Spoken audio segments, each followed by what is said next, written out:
నమస్తే friends, welcome to our channel. ఈరోజు నేను మీకు మటన్తో ఒక టేస్టీ రెసిపీని చూపెట్టబోతున్నానండి. అయితే ముందుగా మీరు 1/2 kg మటన్ తీసుకొని శుభ్రంగా కడిగి ఉత్త మటన్ పీసెస్ మాత్రమే మిక్సీ జార్లో వేసి ఆన్ ఆఫ్ మెథడ్లో గ్రైండ్ చేసుకోండి. బొక్కల్ని సపరేట్గా తీసి పక్కకు పెట్టుకోండి. ఇప్పుడు మటన్ని ఇలా గ్రైండ్ చేసుకోవాలి.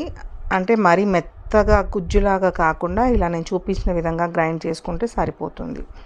ఇప్పుడు ఈ మటన్ గ్రైండ్ చేసిందంతా ఒక గిన్నెలోకి ట్రాన్స్ఫర్ చేసుకోండి. ఇప్పుడు ఇందులో 1/2 టీ స్పూన్ పసుపు, 1/2 టీ స్పూన్ మిరియాల పొడి, 4 నుంచి 5 పచ్చిమిరపకాయలను సన్నగా తరిగి వేసుకోండి. అలాగే కొత్తిమీర కూడా సన్నగా తరిగి ఇందులో వేసుకొని ఒకసారి బాగా కలుపుకోండి. ఇప్పుడు కలిపిన తర్వాత రుచికి తగినంత ఉప్పు కూడా ఇందులో వేసుకోండి.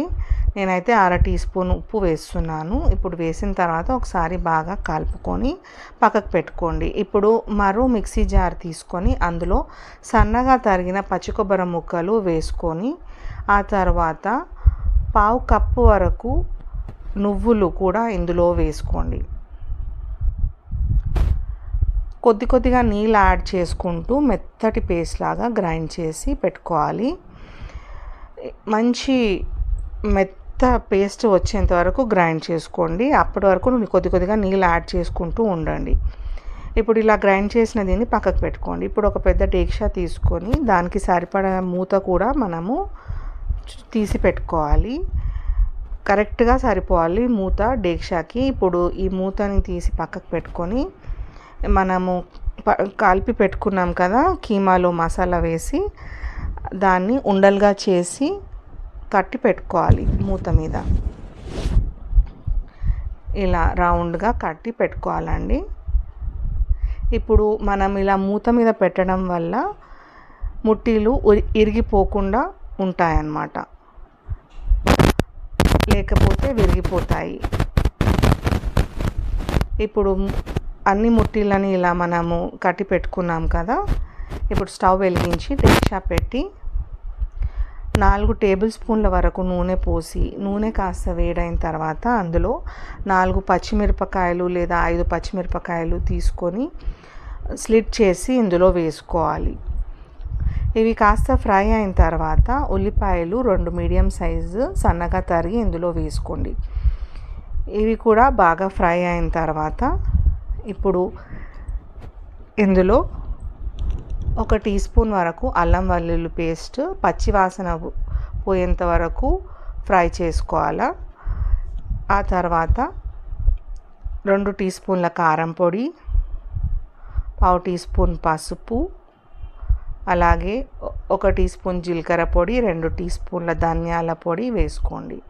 వేసి వీటన్నిటిని బాగా ఒకసారి కలిపిన తర్వాత ఇప్పుడు ఇవన్నీ ఒకసారి బాగా కలుపుకొని ఇందులో 2 మీడియం సైజ్ టమాటాలు సన్నగా తరిగి వేసుకోండి. అలాగే 1/2 కప్పు వరకు నీళ్లు పోసుకోండి. ఒకసారి కలిపిన తర్వాత మరో కప్పు నీళ్లు ఇందులో పోసుకోండి. ఇప్పుడు స్టవ్ని హై ఫ్లేమ్లో ఉంచి ఒకసారి మూత పెట్టాలండి. ముట్టిలతో పాటు మూత పెట్టేసి ఒక 10 నిమిషాల పాటు ఉడకనివ్వాలి. ఇప్పుడు మూత తీసి ఒకసారి మళ్ళీ కలుపుకున్న తర్వాత ఇందులో బొక్కలు తీసి పెట్టుకున్నాం కదా మనం పక్కన, అవన్నిటిని వేసుకోవాలి. వేసిన తర్వాత మళ్ళీ మూత పెట్టి మరో 15 నిమిషాలు ఉడకపెట్టిన తర్వాత నూనె బయటికి తేలింది కదండి. ఇప్పుడు కీమా ముట్టీలన్నిటిని దీంట్లో ఒక్కొక్కటిగా వేసుకోవాలి. మనము స్పూన్ పెట్టి కలపవద్దండి. ఇది ట్రెడిషనల్ మెథడ్, మా నానమ్మ చేసేది. చాలా టేస్టీగా ఉంటుంది. ఇలా బట్ట సహాయంతో మనం ఒకసారి కదపాలి. కొంచెం ఉడికినట్టయితే ముట్టీలు విరిగిపోకుండా ఉంటాయి. అప్పుడు మనం స్పూన్ పెట్టుకోవచ్చు. ఇప్పుడు ఇంకొన్ని నీళ్ళు యాడ్ చేసుకొని మూత పెట్టేసి ఉడకనివ్వాలి. ఒక 10 నిమిషాలు అయిన తర్వాత తీసి చూసి కొబ్బరి పేస్ట్ని కూడా ఇందులో యాడ్ చేసుకోవాలి.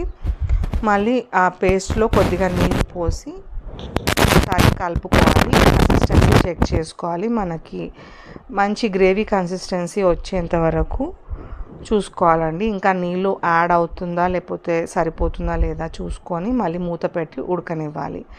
ఇప్పుడు చూసారు కదండి, మరో 10 నిమిషాలు ఉడకబెట్టిన తర్వాత మూత తీసి చూస్తే సుమారుగా ఉడికిపోయినట్టేనండి మన ముట్టీలు. ఇప్పుడు ఇందులో 1/2 టీ స్పూన్ వరకు గరం మసాలా పొడిని వేస్తున్నాను. అలాగే సన్నగా తరిగిన కొత్తిమీర కూడా వేసి ఒకసారి కలుపుకోవాలి.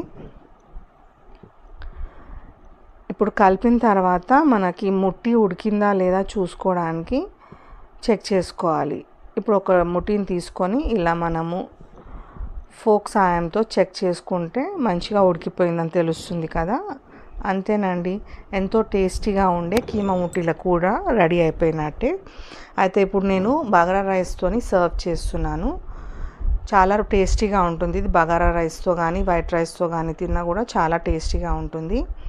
మీరు తప్పకుండా ట్రై చేసి చూడండి. మీకు మా రెసిపీ నచ్చినట్లయితే లైక్ చేయండి, షేర్ చేయండి. మీకు మా ఛానల్ తప్పకుండా సబ్స్క్రైబ్ చేసుకోండి. మా channel thank you for watching.